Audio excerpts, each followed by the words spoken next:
Good morning, student. Today we are discuss about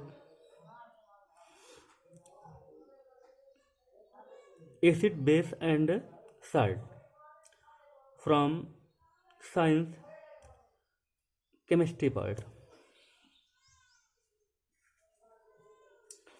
So, on the basis of chemical behavior, substance may be divided into three types. On the basis of chemical behavior, substance may be divided into three types. First is the acid, second is the base, third one is the salt. तो generally जितने भी हमारे compound होते हैं उनको हम three part में divide करते हैं. फर्स्ट है हमारा एसिड, सेकंड है हमारा बेसिस और थर्ड है हमारा salt. Firstly we are introduce about acid, about base, about salt. So in ancient time, प्राचीन काल में, पुराने समय में हम लोग एसिड की जो पहचान है, एसिड का जो हमारा आइडेंटिफिकेशन है, उनके टेस्ट से करते थे. यदि उनका जो टेस्ट है वो हमारा सोल टेस्ट है तो हम बताते थे कि हमारा क्या है, एसिड है. पुराने समय में कहा जाए, एंशियंट टाइम में, तो जो सबसे प्रचलित था एसिड के लिए वो हमारा था विनेगर. तो विनेगर का जो टेस्ट होता था वो हमारा खट्टा होता था, जो हमारा टेस्ट था वो सॉर था. तो इससे पता चला कि हमारा क्या है, एसिड है. लेकिन बाद में पता चलता गया, जैसे जैसे केमिस्ट्री की खोज होती गई, तो ये बाद में पता चला कि उस समय जो हमारा इमली था या फिर सिट्रस था या फिर जो हमारा विनेगर था, सब का जो स्वाद है वो खट्टा है.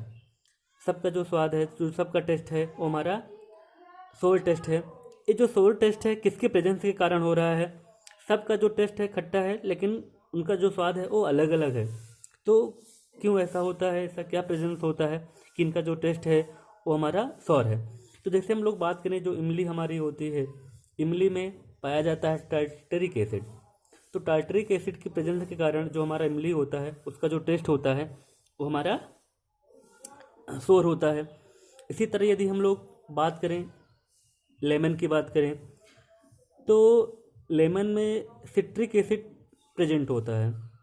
तो सिट्रिक एसिड की प्रेजेंस के कारण जो हमारा लेमन होता है, इसका जो टेस्ट होता है वो सॉर होता है. इसी तरह जो हमारा विनेगर होता है, विनेगर में हमारा एसिटिक एसिड प्रेजेंट होता है, जिसके कारण उसका जो टेस्ट होता है वो भी हमारा सोल टेस्ट का होता है. तो जो सबसे बड़ी पहचान होती है एसिड की, एसिड जो होते हैं वो हमारे ब्लू लिटमस पेपर को रेड कर देते हैं. लेकिन जैसे जैसे केमिस्ट्री की डिस्कवरी होती गई, मोस्टली कंपाउंड केमिस्ट्री की खोजे जा रहे थे, तो 11वीं सेंचुरी में नाइट्रिक एसिड की खोज हुई.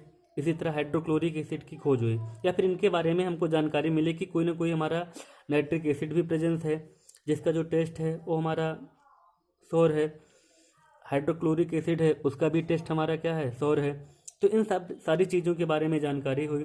तो जो हमारा केमिकल कंपाउंड होता है, उस केमिकल कंपाउंड को हमने थ्री टाइप में डिवाइड कर दिया. फर्स्ट है एसिड, सेकंड है बेसिस, थर्ड है सॉल्ट.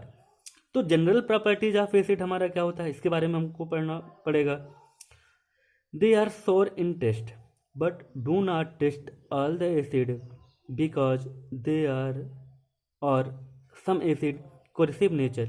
जितने भी हमारे एसिड होते हैं उनका जो टेस्ट होता है सॉर होता है, उनका जो टेस्ट होता है खट्टा होता है. लेकिन जितने सारे अम्ल होते हैं उनको कभी भी हमको चखना नहीं चाहिए, क्योंकि बहुत सारे एसिड हमारे ऐसे होते हैं जो हमारे स्किन को जला देते हैं ड्यू टू कोर्सिव नेचर. तो जितने भी हमारे, यदि हम एसिड को फर्दर क्लासीफाई करें, तो जो हमारे एसिड होते हैं वो मेनली टू टाइप के होते हैं. आगे हम लोग डिस्कस करेंगे इसके अबाउट में. पहला हमारा होता है ऑर्गेनिक एसिड, तीसरा हमारा होता है इनऑर्गेनिक एसिड. जो ऑर्गेनिक एसिड होते हैं वो प्रेजेंस होते हैं in a plant, in a human being. तो ये जो हमारे ऑर्गेनिक एसिड होते हैं वो हमारे होते हैं लेस कोर्सिव नेचर, लेकिन जिनको हम लेबोरेटरी में फॉर्म करते हैं उसे हम लोग बोलते हैं inorganic acid, like as H2SO4, HNO3, HCl, sulfuric acid, nitric acid and HCl. They are all the acid, but they are inorganic acid. तो all the inorganic acid are a corrosive nature, तो इसीलिए इनको हम लोग जितने सारे हमारे acid होते हैं उनको हम सबको टेस्ट नहीं कर सकते। नेक्स्ट पॉइंट है all the acid are soluble in water. हमारे जितने भी एसिड होते हैं सारे के सारे वाटर में सॉल्यूबल होते हैं। Next point strong acid are strong corrosive. जो हमारे स्ट्रांग एसिड होते हैं लाइक H2SO4 HNO3 HCl, ये हमारे स्ट्रांग कोरेसिव होते हैं because they burn our skin paper clothes ETC, क्योंकि ये हमारे स्किन को, हमारे पेपर को, कपड़े को, सब को ये जला देते हैं। Next point they conduct electricity in either pure state और इन सॉल्यूशन। जितने भी हमारे एसिड होते हैं ये प्योर स्टेट में या फिर एक्वस सॉल्यूशन में या फिर मोल्टेन एक्वस सॉल्यूशन में ये इलेक्ट्रिसिटी को कंडक्ट करते हैं। यदि इनके सॉल्यूशन में हम लोग इलेक्ट्रिसिटी पास करा दें तो in presence of ion in a solution they conduct electricity, तो they are good conductor of electricity. Next point है दे टर्न से blue litmus into red litmus paper. तो जो एसिड की सबसे बड़ी पहचान होती है, कैसे हम लोग जानेंगे कि हमारा एसिड है, कि हमारा बेस है, कि हमारा साल्ट है।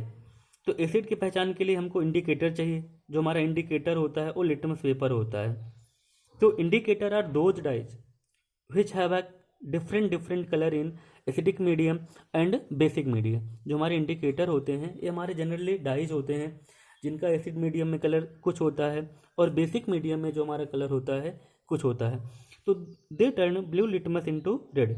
जो हमारे एसिड होते हैं वो ब्लू लिटमस को रेड लिटमस में कन्वर्ट कर देते हैं। नेक्स्ट है acid react with strong metal. जितने भी हमारे एसिड होते हैं they react with strong metal and produces hydrogen gas. जितने भी हमारे एसिड होते हैं वो स्ट्रांग मेटल से रिएक्ट करके हाइड्रोजन गैस को प्रोड्यूस करते हैं लाइक एज Zn+H2SO4। जिंक हमारा है स्ट्रांग मेटल, तो when zinc react with H2SO4 they form zinc sulphate and hydrogen gas like as magnesium is a strong metal, when magnesium is react with hydrochloric acid they form magnesium chloride and liberate hydrogen gas. Magnesium also react with sulphuric acid they form magnesium sulphate and hydrogen gas produces. Whereas sodium are also reactive metal. Sodium react with sulfuric acid to form sodium sulfate and also produces hydrogen gas. So all the reactive metal they react with acid, they form salt and hydrogen gas. ZnSO4, MgCl2, MgSO4, Na2SO4, all the salty nature. Next, general properties of base. They are bitter in taste and produces sting. जो हमारे basis होते हैं उनका जो स्वाद होता है, उनका जो टेस्ट होता है बिटर होता है, कसैला होता है और ये जलन उत्पन्न करते हैं। They produces sting. They conduct electricity in fused or aqueous solution. जितने भी हमारे बेसिस होते हैं यदि उनका मोल्टेन स्टेट होगा या फिर एक्वस सोल्यूशन होगा तो उसमें आसानी से यहाँ पर इलेक्ट्रिसिटी फ्लो हो जाएगी, but they do not flow electricity in a solid state. जितने भी हमारे बेसिस होते हैं सॉलिड स्टेट में इलेक्ट्रिसिटी को फ्लो नहीं करते। तो इलेक्ट्रिसिटी को फ्लो होने के लिए कम से कम इनका एक्वस सोल्यूशन होना चाहिए या फिर मोल्टेन स्टेट का होना बहुत ज़रूरी होता है। They have soft touch. जितने भी हमारे बेसिस होते हैं दे हैव सॉफ्ट टच, मतलब साबुन की भांति ये चिकने होते हैं। तो जितने भी हमारे कह सकते हैं कि जो हमारे सॉफ्ट होते हैं वो हायर फैटी एसिड के, जितने भी हमारे सॉफ्ट होते हैं वो हायर फैटी एसिड के सोडियम या फिर पोटेशियम के साल्ट होते हैं। तो जब हम हायर फैटी एसिड की रिएक्शन पोटेशियम हाइड्रोक्साइड या फिर सोडियम हाइड्रोक्साइड से कराते हैं एज लाइक बेस से कराते हैं तब वहाँ पर सॉफ्ट का फॉर्मेशन होता है। इसीलिए जो हमारा सॉफ्ट होता है उस स्लिपरी होता है, as like soft. As like acid they are corrosive nature, as like acid they are corrosive nature. जैसे एसिड कोरेसिव नेचर का होता है, इसी प्रकार जो हमारा बेस होता है ये भी हमारा कोरेसिव नेचर का होता है। It turns red litmus to blue. यदि हम बेस को आइडेंटिफाई करें कि कैसा बेस है ये, तो जो हमारे बेस होते हैं वो रेड लिटमस पेपर को ब्लू लिटमस पेपर में चेंज कर देते हैं। They are soluble in water. जितने भी हमारे जनरली बेसिस होते हैं ये सारे के सारे वाटर में सॉल्यूबल होते हैं। तो ये हमारा था कि what is the acid, their general properties, what is the bases and their general properties.